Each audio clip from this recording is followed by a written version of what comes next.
Sekarang izinkan saya menjelaskan sedikit topik terakhir, dua topik terakhir. Kita berfokus kepada guru honorer.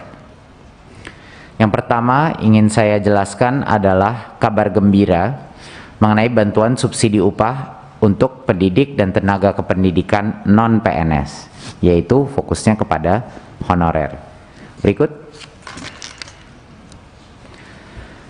Ya, kabar gembira hari ini adalah berkat perjuangan dari Komisi 10, perjuangan dari Kemendikbud, dan juga dukungan yang luar biasa dari Kemenq. Kita berhasil mendapatkan bantuan subsidi upah bagi para guru-guru honorer kita dan juga tenaga kependidikan yang non-PNS sebesar 1,8 juta rupiah yang akan diberikan satu kali. Jadi sekaligus kita memberikannya. Jadinya dana bantuan lainnya yang sudah dilakukan pemerintah pusat itu dilakukan per bulan dan dilakukan sudah dari 2 bulan yang lalu. Jadinya untuk kita memastikan bahwa guru-guru honorer kita dan tenaga pendidik kita mendapatkan bantuan yang penuh dan adil, kita memberikan sekaligus bantuan itu serentak kepada seluruh tenaga honorer kita, pendidik non-PNS dan tenaga pendidikan. Jadi siapa aja itu? Dosen, guru honorer, dosen tidak tetap, dan non-PNS, guru yang diberi tugas sebagai kepala sekolah, pendidik PAUD, pendidik kesetaraan, tenaga perpustakaan, tenaga laboratorium, tenaga administrasi. Jadi semuanya ada bantuannya. Di semua sekolah dan perguruan tinggi baik negeri maupun swasta. Ya, total sasaran kita sekitar sedikit lebih dari 2 juta orang. Ya, yang paling besar dari ini adalah guru honorer, ya, sebesar 1,6 juta, dan sisanya adalah dosen dan tenaga pendidik. Total anggaran yang akan kita keluarkan adalah sekitar 3,6 triliun kepada ini. Jadi ini hari yang sangat gembira bagi kami di Kemendikbud dan seharusnya sangat gembira bagi para guru-guru honorer kita yang di masa pandemi ini, di mana bukan hanya krisis kesehatan tapi juga krisis ekonomi, mereka adalah ujung tombak daripada sistem pendidikan kita dan juga mereka rentan di masa krisis ekonomi seperti ini dan mereka patut dan harus dibantu oleh pemerintah pusat. Jadi sekali lagi saya ingin ucapkan apresiasi atas dukungan Komisi 10 dan juga Kemenq untuk bisa melaksanakan bantuan subsidi upah ini. Terima kasih. Yang berikutnya, persyaratannya apa saja? Jadi kami banyak belajar Bapak Ibu pada saat kita melakukan bantuan kuota. Kita banyak belajar bahwa persyaratan itu harus disederhanakan sehingga eksekusi daripada atau pelaksanaan daripada program bantuan apapun itu bisa dilakukan secara cepat dan secara sederhana, jadi secara efisien. Dan karena itu persyaratan kami untuk menerima BSU Kemendikbud sangat sederhana dan sangat efisien. Harus warga negara Indonesia tentunya, tidak menerima subsidi bantuan subsidi dari Kemenaker agar tidak tumpang tindih dengan berbagai macam bantuan yang dilakukan Kemenaker, ya itu cukup wajar. Berstatus bukan PNS dan tidak menerima salah satu bantuan semi bansos kita yaitu kartu prakerja sampai dengan tanggal 1 Oktober 2020. Karena itu jumlahnya malah bisa dibilang sama ya jumlah bantuan sosial tunainya. Jadi kita tidak mau tumpang tindih dengan bantuan bansos dari Kemenaker ataupun juga yang semi bansos dari prakerja. Dan kriteria terakhir, mereka memiliki penghasilan di bawah 5 juta rupiah per bulan. Sudah, cuman itu saja kriterianya untuk bisa menerima. Jadinya jumlah, makanya dengan kriteria yang sangat sederhana seperti ini, jumlah penerima yang kita sasarkan adalah sedikit lebih dari 2 juta penerima. Ya. Berikut. Dan yang terakhir adalah mengenai topik guru honorer menjadi guru P3K. Berikut. Baik. Ini juga suatu hari yang gembira bagi kami di Kemendikbud, karena kami pertama kali mengumumkan apa rencana kita untuk membantu memastikan bahwa guru-guru honorer se-Indonesia yang sudah berjasa tapi juga memiliki kompetensi minimum yang layak bisa menjadi P3K dan mendapatkan kesejahteraan yang layak. Di tahun 2021 kami akan melakukan seleksi massal dengan infrastruktur TIK kita yang kita lakukan juga buat asesmen kompetensi, dan kami akan bisa menjamin bahwa semua guru honorer di seluruh Indonesia bisa mendapatkan kesempatan untuk ikut tes P3K. Sekali lagi, saya ulang lagi. Masalah selama ini dengan berbagai macam isu, tidak cukup formasi di pusat, tidak cukup kapasitas, belum cukup anggaran. Di tahun 2021 kita akan memastikan semua guru honorer akan bisa melakukan tes secara online untuk membuktikan kelayakannya mereka menjadi P3K. Jadi ini sangat berbeda. Bukan hanya mereka akan dijamin bisa ikut melalui tes seleksi ini, mereka juga akan bisa, kalaupun mereka gagal pertama kali, mereka akan mendapatkan kesempatan sampai dengan 3 kali untuk bisa lulus tes seleksi ini. Bukan hanya itu, dari GTK akan dipersiapkan juga materi-materi pembelajaran mandiri secara online bagi teman-teman guru untuk bisa lebih menguasai, dan kemungkinan mereka untuk lulus tes itu bisa meningkat kalau mereka mengikuti pembelajaran online tersebut. Itu secara gratis diberikan ya Mas Iwan, secara gratis diberikan, dan itu pembelajaran online secara mandiri. Jadi juga ada panduan, ada bantuan. Jadi ini berbeda dari yang sebelum-sebelumnya. Waktu itu misalnya tidak ada formasi atau anggarannya belum dipersiapkan pemerintah pusat dan lain-lain. Di tahun 2021 semua guru honorer akan bisa melakukan tes seleksi untuk membuktikan kelayakannya, dan mereka bisa ke tahun-tahun ke depannya, dan di tahun 2021 pun dan ke depannya bisa melakukan sampai dengan mengulangnya sampai dengan 3 kali. Jadinya ini adalah memberikan kesempatan yang sama, kesempatan yang demokratis bagi seluruh guru honorer se-Indonesia untuk menjadi P3K. Dan kalau lulus seleksi tersebut, dia akan secara otomatis akan mendapatkan pengangkatan menjadi guru P3K. Dan anggaran terhadap yang lulus seleksi akan dijamin oleh pemerintah pusat.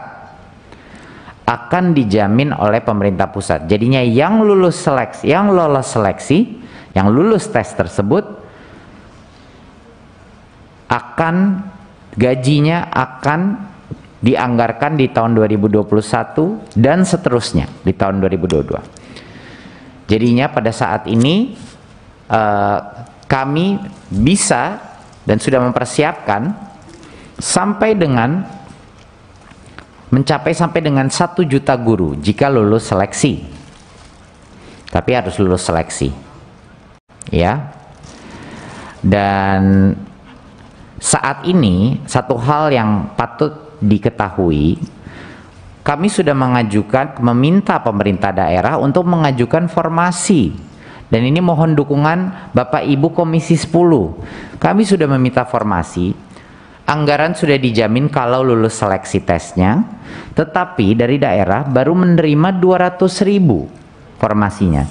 Pasti kebutuhannya lebih besar dari itu. Jadi saya harap Bapak baik dari Kemendikbud, jajaran Kemendikbud, dan juga Komisi 10 bisa membantu untuk memastikan bahwa setiap daerah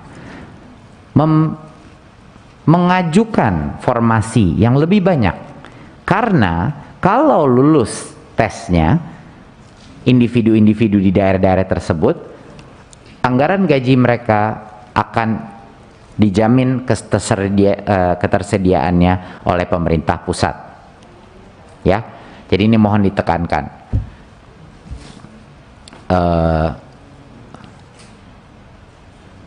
Baik, berikut.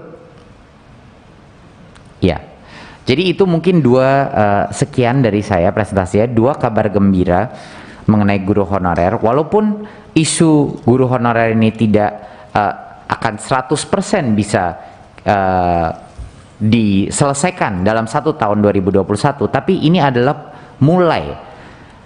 permulaian dari suatu proses yang sangat penting, yang selama bertahun-tahun ini kami sangat merasakan bahwa perlu diberikan jawaban kepada para guru-guru honorer yang sudah berjasa, tapi juga harus kita pastikan bahwa anak-anak kita terlindung dengan suatu standar minimum, makanya harus ada tes seleksi.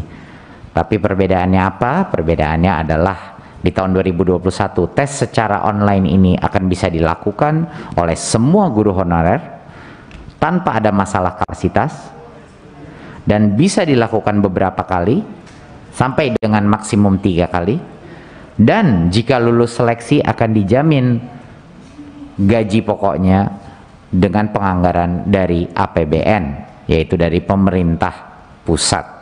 Jadi ini harapan saya ini memberikan semangat kepada para guru honorer untuk bisa mempersiapkan dirinya untuk seleksi ini di tahun 2021.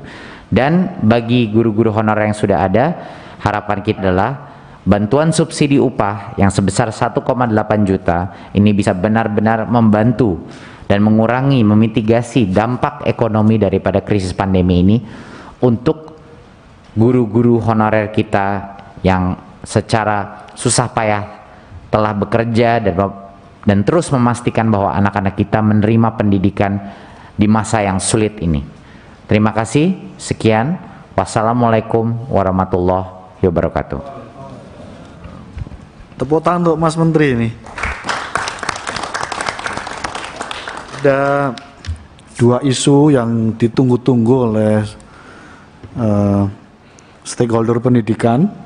Yang pertama terkait dengan isu guru honorer, Mas Menteri, dengan skema barunya yang dulu nggak kebayang teman-teman guru honorer bisa mengikuti seleksi P3K, hari ini dibebaskan. Ini luar biasa. Dan termasuk yang kedua dalam rangka social safety net terkait dengan subsidi untuk bantuan upah, subsidi bantuan upah untuk pendidik dan tenaga kependidikan. Terima kasih atas jerih payahnya. Atas nama Komisi 10 DPR RI, kami mengucapkan terima kasih dan apresiasi setinggi-tingginya kepada Mas Menteri dan seluruh jajaran atas perjuangan yang sudah dilaksanakan. Yang berikut 2 poin yang berkaitan dengan berkaitan dengan guru honorer dan rekrutmen untuk tenaga P3K dari honorer. Ini juga suatu hal yang luar biasa, Pak Menteri, karena ini menjadi banyak pertanyaan di masyarakat, terutama di lingkungan pendidikan. Sehingga ini juga satu hal yang perlu diinformasikan lebih lugas ke masyarakat, sehingga dengan demikian khususnya mereka yang berkepentingan ini bisa memperoleh informasi yang pas, benar, dan bisa sesuai dengan target daripada Kementerian Pendidikan dan Kebudayaan. Oke, terima kasih dari teman-teman fraksi PDI Perjuangan. Selanjutnya kami persilahkan dari fraksi Partai Golkar. Ibu Hetiva. Ya, terima kasih. Hadir di sana Kang Ferdi ya. Terima kasih Kang Ferdi. Mungkin nanti saya akan memberi kesempatan kepada Kang Ferdi dan juga nanti ada teman-teman lain yang mungkin Pak Sidot dan Pak Nur, mungkin kita berbagi waktu singkat-singkat saja, Kang Huda. Namun karena rapat ini sangat membesarkan hati, saya mungkin ingin sedikit secara singkat saja memberikan tanggapan kepada Mas Menteri dan jajaran yang membawa satu berita-berita yang sangat membahagiakan di akhir tahun. sangat membesarkan hati. Tadi sempat dikemukakan penyerapan anggaran memang agak kurang ya, 62% dari target dan rata-rata nasional. Tapi setelah dijelaskan bagaimana rencana terbesar nanti di akhir tahun untuk baik subsidi kuota maupun PIP dan subsidi upah maupun bantuan-bantuan untuk PTN dan juga LLDIKT ini kami bisa memahami. Dan juga kami pun dengan adanya Panja Peta Jalan yang langsung dipimpin oleh Ketua sangat senang dan mengapresiasi rencana yang sedang dilakukan. Lalu untuk menjadi P3K, ini guru-guru honorer. Dalam kenyataannya, guru-guru honorer ini justru mereka yang lebih banyak mengajar. Jujur aja guru-guru negeri ini kadang-kadang mengajar, kadang-kadang tidak, tapi guru-guru honorer ini yang full mengajar. Ya, dulu juga ada program dari Kementerian Dikti untuk mahasiswa yang mengajar di daerah-daerah terpencil.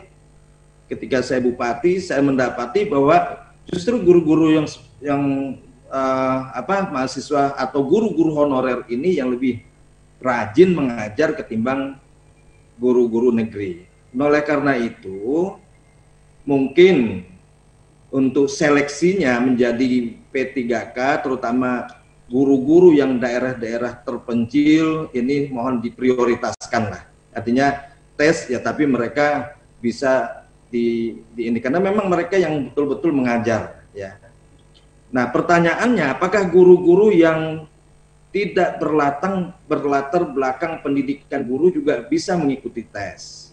Ya, mohon ini dijawab supaya kami bisa menyampaikan nanti kepada mereka di daerah-daerah terpencil. Karena di daerah-daerah terpencil itu juga banyak tamatan SMA atau mungkin sarjana sosial, sarjana kehutanan yang mengajar baik di SMP, di SMA, ya, karena mereka ya daripada menganggur ya lebih baik mengajar walaupun honornya mungkin hanya 100.000 atau 150.000 rupiah.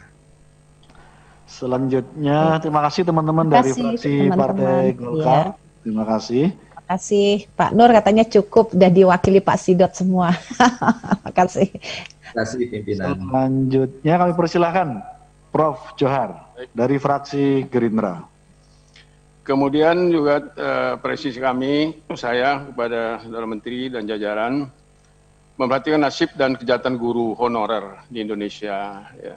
Saya merekomendasikan hendaknya dapat diprioritaskan guru honorer yang umurnya di atas 35 tahun karena mereka tidak punya berpeluang untuk ikut tes CPNS. Dan kita harapkanlah dengan adanya ini tidak ada kita dengar guru yang honornya 300.000 per bulan lagi. Padahal kita tahu bahwa guru-guru honorer lah yang paling berada di sekolah. Ya, saya menemui sekolah negeri, guru negerinya tak ada. Semua honorer. Nah, guru negeri ada namanya tapi tidak pernah muncul, mereka hanya ada di kota, ya, pindah tugas. Selanjutnya kami persilahkan dari teman-teman fraksi Partai Nasdem. Selanjutnya lagi yang ingin kami sampaikan terkait dengan rencana Kemendikbud RI untuk melakukan seleksi guru honorer menjadi guru P3K.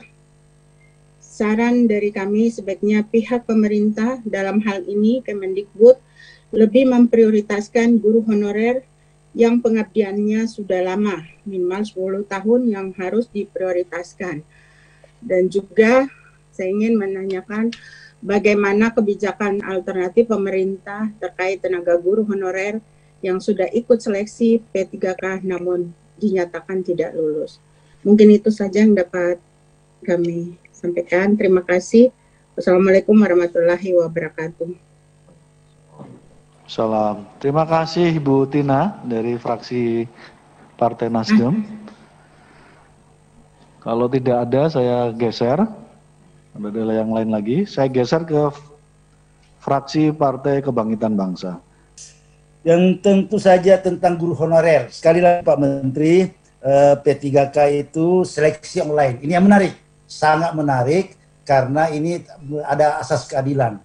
Kalau di masa lalu tentu saja yang ada beberapa tempat kasus bahwa yang bisa jadi guru honorer itu yang ada kata BLC dari Pak Bupati. Nah, kalau dengan tes bahkan 3 kali tes, kalau tidak lulus bisa mengikuti kembali. Ini betul-betul perlu kita angkat tabik, angkat topi bahwa ini terobosan dari Pak Menteri ini, Mas Menteri ini sungguh-sungguh luar biasa dan dahsyat. Itu tentu saja sekali lagi kami di Dapil karena mewakili Dapil tentu saja dari Sulsel dan teman-teman lain tentu saja mengucapkan terima kasih banyak tentang adanya hal ini karena memang ini menjadi quote and quote menjadi penyakit bagi kita di daerah itu. Kapan honorer ini? Kapan tindak lanjut honorer ini? Sejak awal pertama dulu Februari kita bicara tentang guru honorer. Nah, ternyata di bulan ini sudah ada angin segar, angin surga untuk kita semuanya tentang guru honorer ini. Ya. Selanjutnya saya bergeser ke fraksi Demokrat. Kami persilahkan. Izin Ketua, saya hadir. Siap. Jadi ini kebetulan saya juga memang lagi matriks 4 pilar kebetulan, tetapi ada 2 kawan kami, Ibu Anita dan juga Mas Bram nanti akan menyampaikan. Saya sedikit saja saya ingin mengapresiasi Mas Menteri ya atas kebijakan yang bagi saya adalah luar biasa sekali informasinya. Yang pertama tadi sudah disampaikan mengenai bantuan subsidi uang 1,8 juta buat tenaga honorer, bagus, mantap. Yang kedua juga terima kasih untuk dukungan tenaga honorer diberi kesempatan nanti sampai 3 kali dia bisa diberikan kesempatan tes ya, tapi semua itu dibiayai oleh pemerintah, itu juga saya anggap mantap ya. Itu saja, saya persilakan kepada Ibu Anita dan Mas Bram untuk bisa menyampaikan pandangan-pandangannya. Sekali lagi terima kasih Mas Menteri, 2 jempol dari saya untuk kali ini.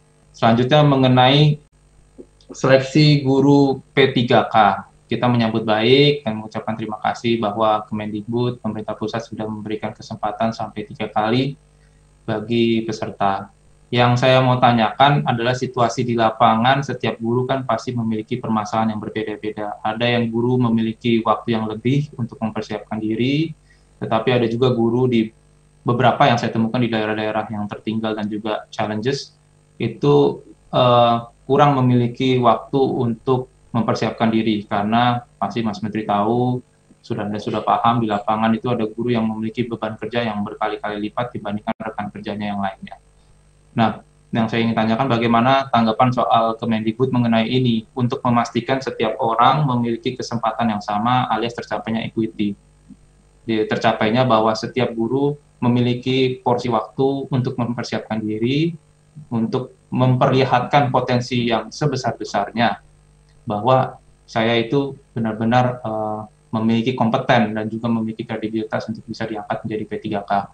Karena kita harapkan adalah benar-benar guru-guru yang terekrut yang sesuai dengan apa yang mereka inginkan gitu loh. Disampaikan maksudnya ya ini loh benar-benar potensi saya dan saya benar-benar bisa memberikan sumbangsi saya ke dalam dunia pendidikan Indonesia. Kita lanjutkan ke fraksi PKS. Kami persilahkan. Banyak sekali yang harus disampaikan, tetapi terakhir supaya nggak terlalu panjang. Ini terima kasih Mas Menteri, nanti mudah-mudahan 1 juta atau sebagaimana Pak Iwan Syahril beberapa pekan lalu ketika RDP kebutuhan guru kita itu sampai 980.000. Nah, begitu kira-kira. Nah, tapi ini nanti status kan, ini kan yang tadi dibicarakan adalah P3K atau PNS atau apa. Nanti mungkin secara sistematis tentu ada rekrutmen dan seterusnya. Tadi sudah disampaikan oleh Mas Menteri supaya daerah-daerah ini juga kesadarannya untuk mengajukan formasi juga kurang. Betul. Saya mau menyampaikan adalah bahwa ini PR yang lama. PR lama PP 48 2005 yang kemudian menghapus status guru honorer, bukan guru honorer. Status honorer sehingga tidak ada lagi honorer. Apalah namanya sebutannya, tetapi akhirnya sudah diselesaikan. honorer K1 sudah, honorer K2 itu ada 340.000. 157.000-nya itu guru dan sudah diterima oleh jadi PNS sesuai dengan Undang-Undang ASN karena usia dan lain-lain hanya 6.000 sehingga ada 151.000. Kemudian mereka menurunkan target PNS harga mati itu sudah dihilangkan. Akhirnya ada yang menerima secara diam-diam menerima ikut testing P3K karena skema yang diajukan oleh pemerintah 3. CPNS, P3K, dan satunya guru honorer yang digaji atau diberi honor sesuai dengan UMK atau UMP. Nah, ketika testing kemudian diterima 34.000, ternyata formasinya hanya 31.000. Sudah begitu juga, sudah hampir 2 tahun belum dapat SK. Ya, sampai sekarang. Kemudian mereka ada juga yang sudah meninggal. Ada juga yang sekarang udah pensiun. Sudah pensiun, usianya usia pensiun. Jadi kalau usia pensiun, menyakitkan lagi, Permen PAN RB nomor 2 direvisi menjadi Permen PAN RB nomor 72, yang mengatakan kalau nanti kemudian mendapatkan SK, maka dianggap masa kerjanya 0 tahun. Ini menyedihkan lagi, jadi itu yang tidak usia pensiun berarti. Yang pensiun dan meninggal dunia sudah diselesaikan oleh Allah SWT gitu. Nah, tetapi yang sudah belum mendapatkan SK itu dianggap 0 tahun. Ini sudah mereka sudah saya sudah wah ya sudah nggak apa-apa, SK nanti juga nggak apa-apa, kan nanti ada hitungannya. Ada hitungan nanti sudah ngitung nanti rapelan dan seterusnya nanti untuk ini apalagi sudah keluarga. Ternyata tidak 0 tahun. Ini sungguh pun ini bukan mitra Komisi 10. Tetapi kan tentu kita nggak bisa ngeluh ke siapa-siapa nih Mas Menteri. Mohon maaf ini salahnya sendiri Mas Menteri jadi mitranya Komisi 10. Dan ini juga usernya kita. Usernya adalah Kemendikbud. Usernya adalah dunia pendidikan. Ini istilah lain mereka mengatakan sungguh sangat mendolimi kami dan seterusnya. Dan ini saya kira mengetuk hati semuanya, termasuk Mas Menteri untuk kalau Mas Menteri bisa komunikasi dengan Kemenkyu dan bisa membuka kunci BABUN, ini apa tidak bisa juga untuk kepentingan Kementerian Pendidikan dan Kebudayaan juga untuk pendidikan secara keseluruhan di Indonesia. Ya tolong diselesaikan ini paling tidak 34.000 ini atau syukur 150.000 HK2. Karena selanjutnya kita harus memikirkan yang non K2 juga, non kategori. Yang non kategori atau sebutan lain nanti. Apalah namanya, wiyata bakti lah atau apa karena ada laporan singkat dari Raker dan RDP di Komisi 10 bahwa guru selanjutnya sesuai dengan kesepakatan juga dengan Menteri dan Dirjen GTK juga harus ada kejelasan status, kejelasan kesejahteraan dan kejelasan jaminan sosial. Saya kira begitu. Terakhir Prof. Zainuddin, kami silakan Prof. Fraksi PAN. Kemudian tentu yang sangat luar biasa adalah P3K tadi, insya Allah kita akan sampaikan ke dapil kita masing-masing. Ada kabar gembira dari Pak Menteri. Nah, inilah luar biasanya kalau menteri kita menteri yang hebat. Ya. Kemudian tentu saja atas bantuan subsidi upah untuk pendidik dan tenaga kependidikan non PNS, terima kasih tiada terhingga kami sampaikan juga salam dari teman-teman tenaga pendidik dan tenaga kependidikan yang berada di wilayah dapil maupun di wilayah kami tinggal. Luar biasa, ini sebuah terobosan baru yang tentunya masih diharapkan adalah nasib guru-guru honorer yang tidak memenuhi syarat karena usianya yang sudah terlampau tua. Jadi ketika bantuan subsidi upah untuk pendidik dan tenaga kependidikan ini menjadi sebuah berita, kepedihan menjadi lebih itu bagi guru guru honorer yang nasibnya mau dikontrak atau mau diapakan kalau teman-temannya yang lain yang sudah bisa menjadi PNS itu sudah mendapatkan titik terang. Nah, bagi yang 35 tahun itu rata-rata merasa bahwa bukan salah mereka menjadi tua dan sekarang tidak lagi memenuhi persyaratan untuk bisa diangkat menjadi tenaga pegawai negeri sipil. Tetapi karena ada kurun waktu yang cukup lama, pemerintah tidak membuka penerimaan pegawai negeri sipil yang baru, sehingga tiba-tiba mereka di situ selama, kalau tidak salah, selama 6 tahun ya, 6 tahun, nah, tiba-tiba umurnya sudah menjadi tidak lagi memenuhi syarat. Nah, nasibnya ini bagaimana? Mereka juga membutuhkan sebuah kepastian. Kalau mungkin akan dibuatkan kontrak tahunan begitu, kemudian ada penilaian jika memang hanya tercatat namanya dan tidak pernah hadir memberi kontribusi kepada dunia pendidikan, tentu ya mereka akan dilepas. Tapi kalau ternyata seperti yang disampaikan oleh Pak Prof. Johar Arifin tadi, ketika datang ke sebuah sekolah negeri dan yang mengajar adalah semuanya tenaga honorer, guru-guru PNS-nya justru tidak ada, itulah yang harus diapresiasi. Kami persilakan selanjutnya Mas Menteri untuk memberikan respon atas beberapa pertanyaan dari teman-teman. Persilakan, Mas. Terima kasih Pak Ketua, terima kasih Bapak Ibu Komisi 10. Saya akan coba jawab beberapa yang bentuknya pertanyaan. Bagi yang bentuknya saran akan kami kaji, dan mungkin yang tidak terjawab akan kami kembalikan dalam bentuk tulisan. Apakah guru swasta juga mendapatkan bantuan subsidi upah? Jawabannya ya, 100% ya. Guru-guru swasta akan mendapat bantuan subsidi upah. Yang tadi yang saya bicarakan 1,8 juta itu tidak membedakan antara honorer negeri maupun swasta. Ya, jadi harap diklarifikasi itu. Bagi yang mungkin mengira itu hanya honorer di negeri. Tadi saya sering sekali mendapat masukan dari Bapak Ibu mengenai siapa yang harus diprioritaskan untuk tes honorer menjadi P3K.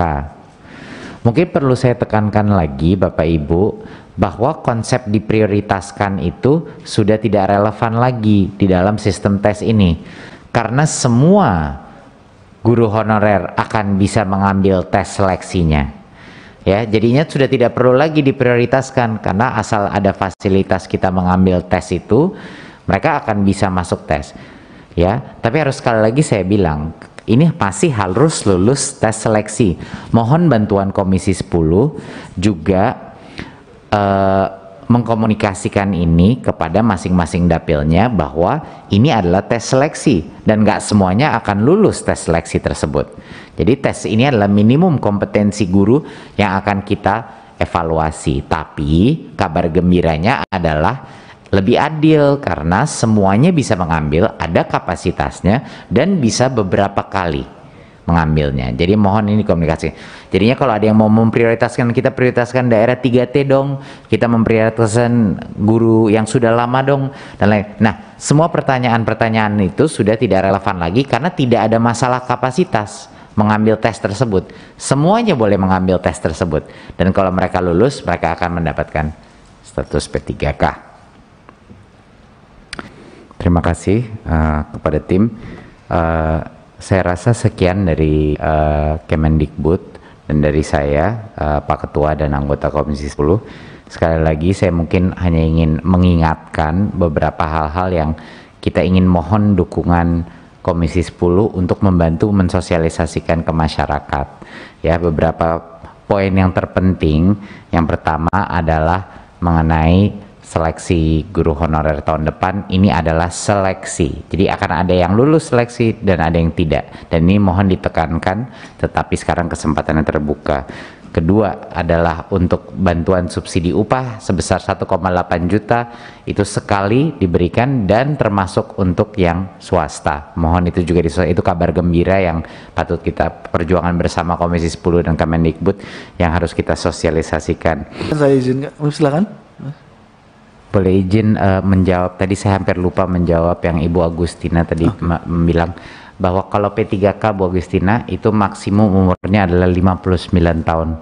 Jadinya itu salah satu keunggulan dari P3K, walaupun kontraktual tetapi teman-teman kita yang di atas umur 35 mendapat kesempatan juga mendapat upah yang layak kalau mereka lulus tes seleksinya. Ya, semuanya lulus tes seleksi. Jadi mari kita bersama setiap kali berbicara kepada dapil masing-masing, lulus tes seleksi akan ada anggarannya, tapi harus lolos tes seleksi tersebut. Itu yang terpenting. Tapi umur 35 tahun ke atas pun bisa dapat kesempatan karena bukan PNS, P3K. Terima kasih, Pak.